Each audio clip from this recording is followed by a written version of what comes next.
Hello everyone, we're looking at two intermediate geometry problems today, starting with this one. So we have a rectangle and we fold it so the diagonally opposite vertices coincide and the length of the crease is root 6. And now we know that length is 5 inches and width is less than 4 and we're trying to find the width. So basically the graph looks like this. And since we know the crease is root 6, we know each half is root 6 over 2.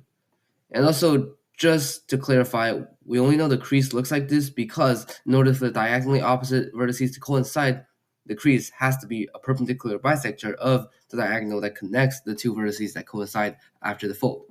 So there's two ways that we can solve this problem. First of all, both ways are similar triangles, but first of all, we can use a similar triangle of ABC and XMC. Notice these two are obviously similar because they share a top angle and they're also both right triangles. So we can just set up an equation since we know that AC can be found using W and 5. So the ratio of AC, which can be found using W and Pythagorean theorem, the ratio of AC to XC, since they're both hypotenuse, is the same as the ratio of BC to MC because they're both the longer leg. So we can just set up an equation using this equality and then find W. And there is another method to solve this. Actually, no, we should keep the measurements of root 6 over 2. Another way to solve this is also similar triangles. Notice that triangle AXM is similar to triangle. Okay, we have to make a mid segment here first and call this point Z. So triangle AXM is similar to triangle AMZ because first of all, they're both right triangles, obviously right angle, and second of all, they share the top. Well, they don't share, but they have the same measurement at the top angle because obviously AXY is an isosceles triangle, and then AM goes down the middle. So angle MAX is of course going to be equal to angle MAY. So we know that triangle AZM is similar to triangle AMX. So now we can set up a similar equation to the previous one to solve for W. So after the simplifying, we'll basically get a quadratic equation that, if I remember correctly, x to the fourth plus 25 x squared is equal to it's equal to 150.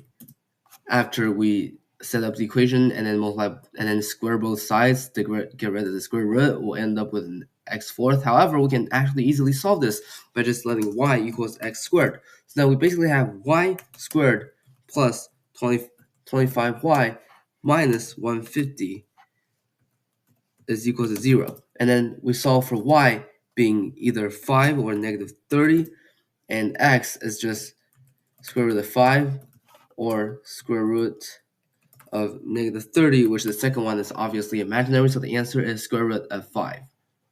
So that is our first problem.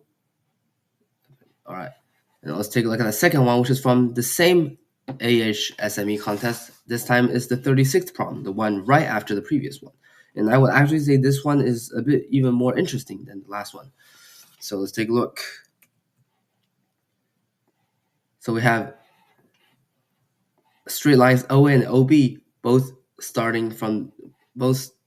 are segments that intersect at point O, and then we make perpendiculars from OA to OB, and then using that point as a foot, we make another perpendicular from OB to OA, and then so on and so forth and then we add up the length of all these segments as they grow, as the number of segments grow beyond all bounds, and then we try to find the sum of all these segments, the length of all these segments. And as we do that, well, first of all, notice that we're only given A and B. Actually, I should probably let you see the problem first. So yeah, you can pause the video and read the problem yourself because I don't think I explained it very well. But anyways, we're only given A and B. And now we're trying to find the ratio between AB and all the other segments that will come later using those two. So I'm just going to use ... for the last ones so I don't have to draw out everything. And then notice that, first of all, we can go one level beyond A and B, and then to find the very next one other than A and B, and that will be C.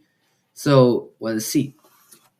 Well, notice that triangles big C, big D, big B is similar to triangle BAC, right?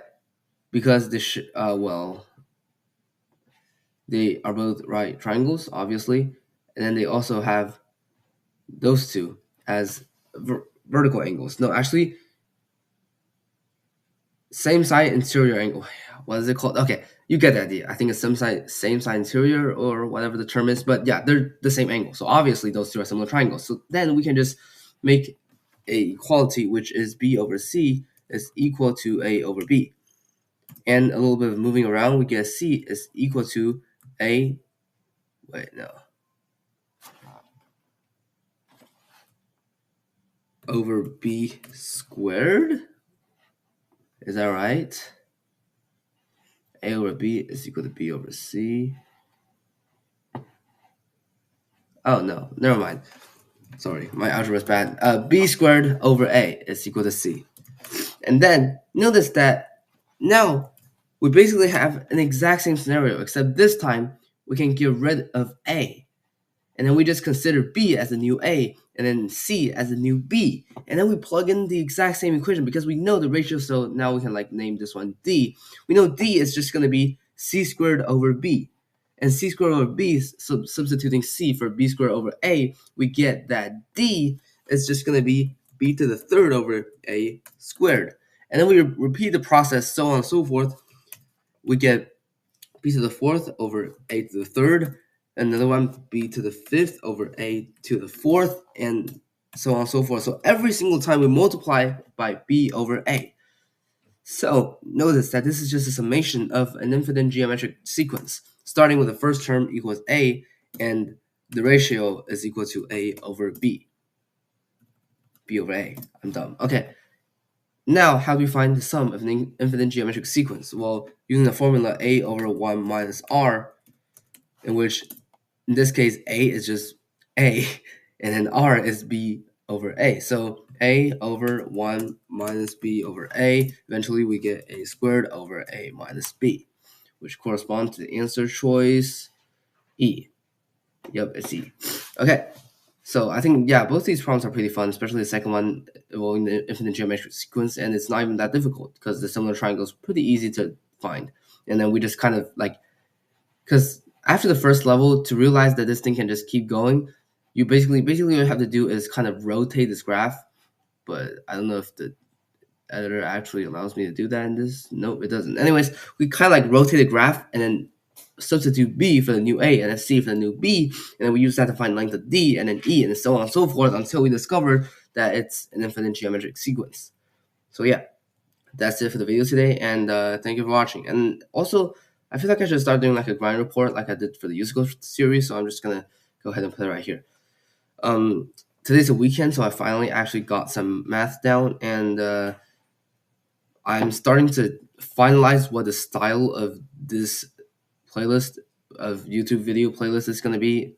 It's just going to be, I'm thinking 2 or 3 problems every video, and then I'm just going to be also doing 2 or 3 problems of each type, each kind, so I can just know where to stop. And then I'm also going to be putting a simple explanation as comment in my Google Doc, which keep tracks of all the problems I've been doing. And yeah, that's just going to be the style of this new playlist that I haven't made a playlist yet. Anyways, yeah. Thank you for watching, and I'm pretty sure I'll come back tomorrow. Yeah, because I've been making videos pretty consistently the past few days.